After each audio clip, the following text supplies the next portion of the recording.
USA, the biggest buyer of illicit drugs from Latin American countries. Estimating the revenue. Latin American countries or groups within these countries make from selling illicit drugs to the US is challenging due to the hidden nature of these transactions.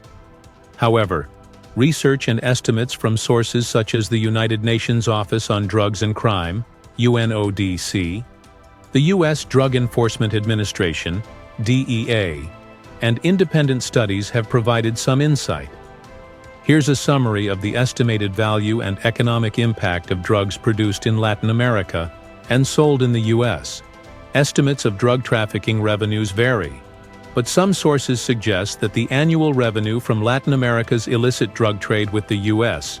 could be between $20 billion to $30 billion. This estimate covers all major drugs, cocaine, heroin, methamphetamine, marijuana, that are smuggled from Latin America to the U.S. Cocaine remains one of the most profitable drugs for Latin American traffickers.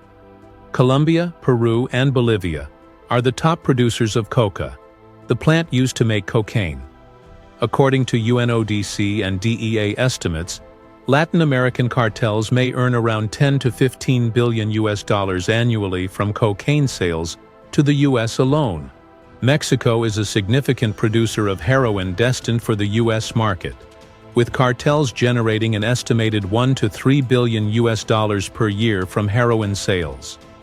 This figure fluctuates with demand, market shifts, and the rise of synthetic opioids, like fentanyl, which are cheaper to produce and have begun to replace heroin in some markets.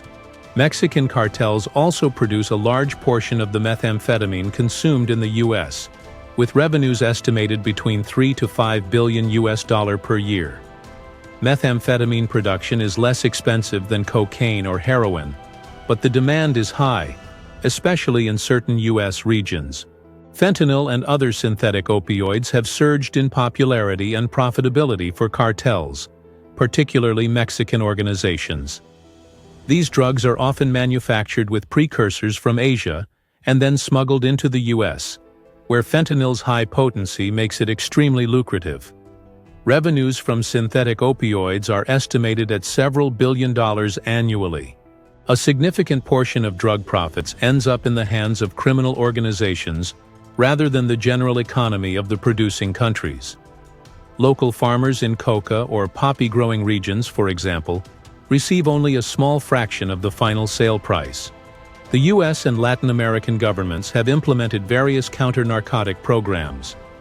While these programs impact the trade, they have not entirely stopped it, as demand in the U.S. remains high. Drug profits are often laundered through various means, including real estate, shell companies, and even cryptocurrency. This limits the economic benefits that might otherwise filter into local economies. The complex nature of the trade, hidden channels, and constant shifts in law enforcement efforts make these estimates challenging.